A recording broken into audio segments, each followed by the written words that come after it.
Hello friends, आपका हमारे YouTube channel deep study club में बहुत बहुत स्वागत है। आज हम मैथ के न्यू चैप्टर मैट्रिक्स के बारे में डिस्कस करेंगे। तो शुरू करने से पहले फ्रेंड्स, अगर आप हमारे चैनल में नए हैं तो प्लीज़ हमारे चैनल को सब्सक्राइब कीजिए, और अगर हमारी वीडियो आपको बहुत पसंद आए तो प्लीज़ लाइक कीजिए। ओके, चलिए हम लोग शुरू करते हैं। मैट्रिक्स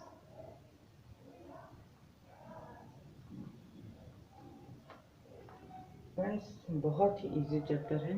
इसको शुरू करने से पहले हम आपको सिंपली पहले इसके बारे में कुछ बता देंगे, से इसके प्रकार बताएंगे, आव्यूह होता क्या है वो बताएंगे।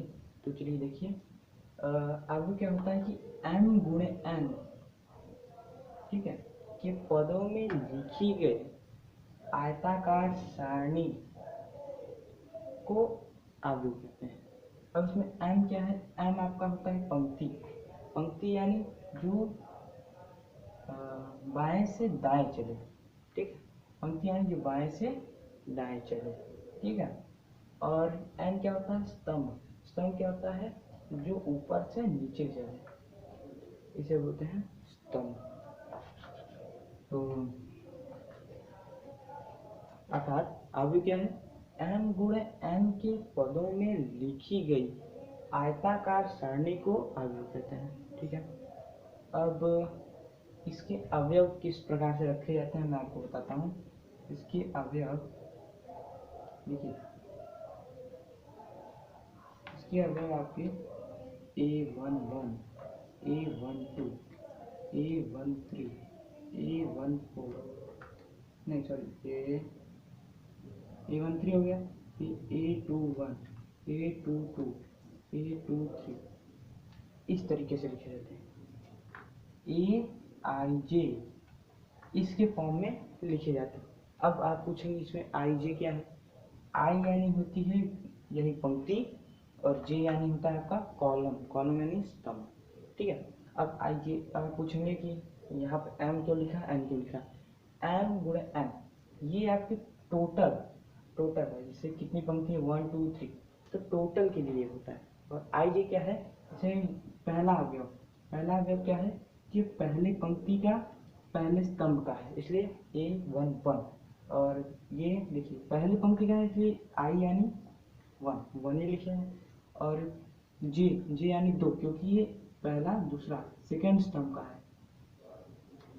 इस प्रकार से AIJ के फॉर्म में ये लिखा जाता है, ठीक है। और एक इम्पॉर्टेंट क्वेश्चन पूछे जाते हैं कि कोई भी आव्यूह दे देगा और पूछेंगे ये किस कोटि का है। तो कोटि यानी m गुणे n, जैसे जितनी पंक्ति रहेगी वो, और जितने स्तंभ रहेंगे गुणे वो, पहले पंक्ति फिर उसके बाद स्तंभ, इस प्रकार से। तो पूछेगा कि आव्यूह दे देगा आपको और पूछेगा कि किस कोटि का आव्यूह है, तो आप इस प्रकार पहले पंक्ति गुणे स्तंभ जो आएगा उस कोटि का आव्यूह है, ठीक है। हमने ये सीखा। अब हम आपको आव्यूह के प्रकार बताएंगे, ठीक है। तो सबसे पहला क्षैतिज आव्यूह, ठीक है।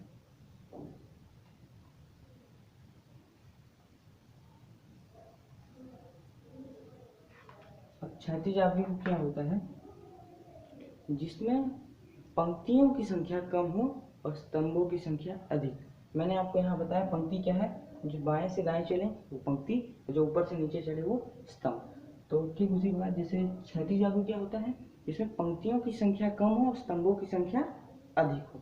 एग्जाम्पल में लीजिए A11, A12, A13, A21, A22, A23। अब इसमें देखिए पंक्तियों की संख्या कितनी है? 2। स्तंभों की संख्या कितनी है? 3। तो मैंने आपको क्या बताया, ऐसा आव्यूह जिसमें पंक्तियों की संख्या कम हो और स्तंभों की संख्या अधिक हो, उस आव्यूह को क्षैतिज आव्यूह कहते हैं, ठीक है। ये आपका क्षैतिज आव्यूह है। अर्थात क्या होता है कि ऐसा आव्यूह जिसमें पंक्तियों की संख्या कम हो और स्तंभों की संख्या अधिक हो, ऐसे आव्यूह को क्षैतिज आव्यूह कहते हैं। सेकंड क्या है आपका? ऊर्ध्वाधर अवयव,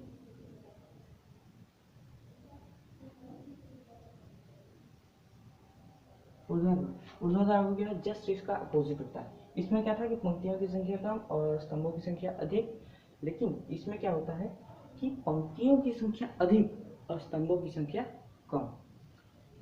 जैसे देख लीजिए, एग्जांपल ले लीजिए, A11 A12 A21 A22 A23 A31 और A32, ये AIJ के फॉर्म में है, ठीक है।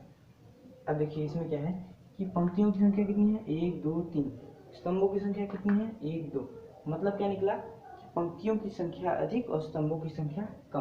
तो ऊर्ध्वाधर अवयव का डेफिनेशन क्या हुआ कि ऐसा अवयव जिसमें पंक्तियों की संख्या अधिक और स्तंभों की संख्या कम हो, ऐसे अवयव को ऊर्ध्वाधर अवयव कहते हैं।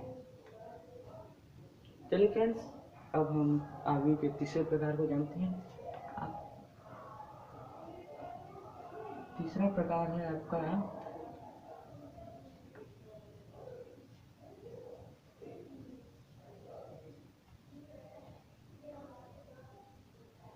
वर्ग अवयव। वर्ग अवयव क्या है, तो वर्ग अवयव होता है कि पंक्तियों अवयव में पंक्तियों की संख्या और स्तंभों की संख्या दोनों समान होनी चाहिए। जैसे अगर पंक्ति 3 है, ठीक है, तो स्तंभ भी कितने होंगे, 3। जैसे A11 A12 A21 A22, इसमें देखिए पंक्ति कितनी है, 1 2 1 2, स्तंभ कितने हैं, 1 2, ठीक। या एग्जांपल एक और ले लीजिए, A11 A12 A13 A21 A22 A23, ठीक है, A31 A32 A33। इसमें देखिए पंक्तियों की संख्या 1 2 3 और स्तंभ की संख्या 1 2 3, 3 गुणे 3। तो डेफिनेशन क्या हुआ इसका कि ऐसा अवयव जिसमें पंक्तियों और स्तंभों की संख्या समान हो, ऐसे अवयव को हम वर्ग अवयव कहते हैं, ठीक। अब आपका चौथा है पंक्ति अवयव, रो मैट्रिक्स। पंक्ति अवयव, इसमें क्या होता है, इसमें केवल पंक्ति होती है, कॉलम नहीं होता है, केवल पंक्ति होती है, एक पंक्ति होती है। जैसे एग्जांपल में ले लीजिए A11 A12 A13, ठीक है, केवल पंक्ति होती है, एक पंक्ति होती है, यानी इसे एक गुणे, इसमें क्या होता है कि पंक्ति कितनी है, एक, तो स्तंभ 1 2 3, पंक्ति केवल एक रहेगी, ठीक है। इससे ये देखिए आपको साफ दिखा जाए बेड़ा, ठीक है, क्षैतिज दिखा जाए, इसलिए पंक्ति आ गई। इसमें क्या होगा, आप ध्यान से देखिएगा, ये हर चीज में इसमें 1 2 3। अब ये ध्यान दीजिए, ऐसे अवयव में पंक्ति केवल एक होती है। तो पंक्ति अवयव का डेफिनेशन हो गया कि ऐसा अवयव जिसमें केवल एक पंक्ति हो उसे पंक्ति अवयव कहते हैं। चौथा अब पांचवा है स्तंभ अवयव।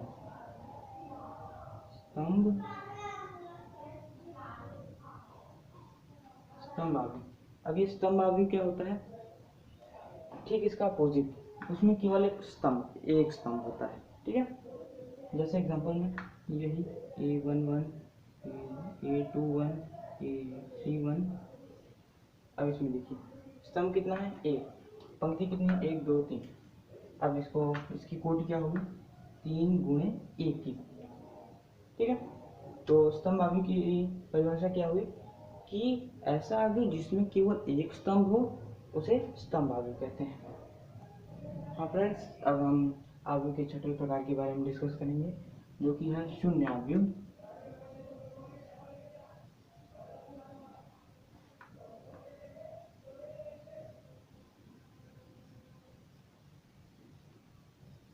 शून्य अवयव है, ठीक है।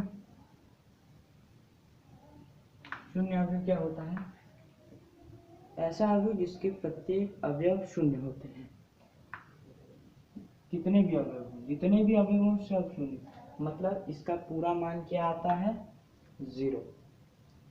तो ऐसे अवयव जिनके प्रत्येक मतलब सारे के सारे अवयव शून्य हो, ऐसे अवयव को शून्य अवयव कहते हैं। सातवां आपका अवयव है इकाई तत्समक अवयव। ठीक है, इकाई का तत्समक, ठीक है, अवयव, इकाई का तत्समक अवयव, आइडेंटिटी मैट्रिक्स।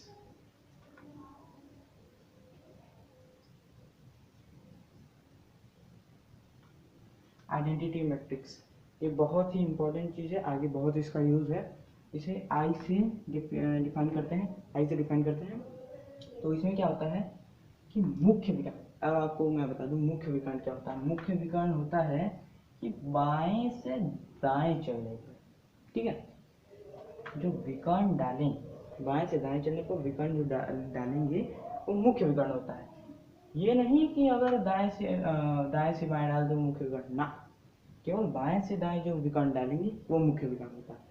तो इसका क्या मतलब क्या होता है आई का, इसमें क्या होता है कि ऐसा अवयव जिसका मुख्य विकर्ण इकाई हो,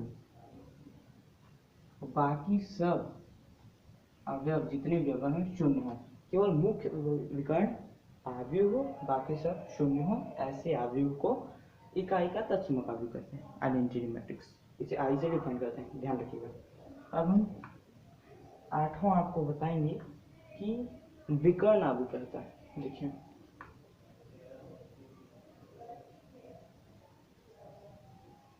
देखिए, विकर्ण अवयव ऐसा ही है। देखिए, उसमें भी क्या होता है कि केवल मुख्य विकर्ण होते हैं। ऐसे अवयव जिसमें केवल मुख्य विकर्ण हो और बाकी सब, मुख्य विकर्ण मैंने आपको बताया बाएं से दाएं जो विकर्ण डाले उसे मुख्य विकर्ण कहते हैं, वही खाली हो, बाकी सब जितने भी अवयव हो शून्य हो।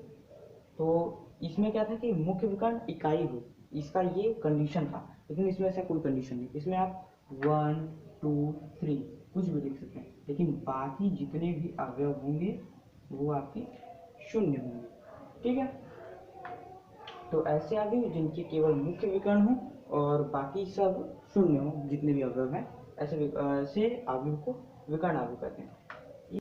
फ्रेंड्स, नौवां उसके प्रकार में नौवां क्या है, अदिश अवयव। अदिश अवयव क्या होता है, इसी की तरह होता है, लेकिन उसमें क्या होता है कि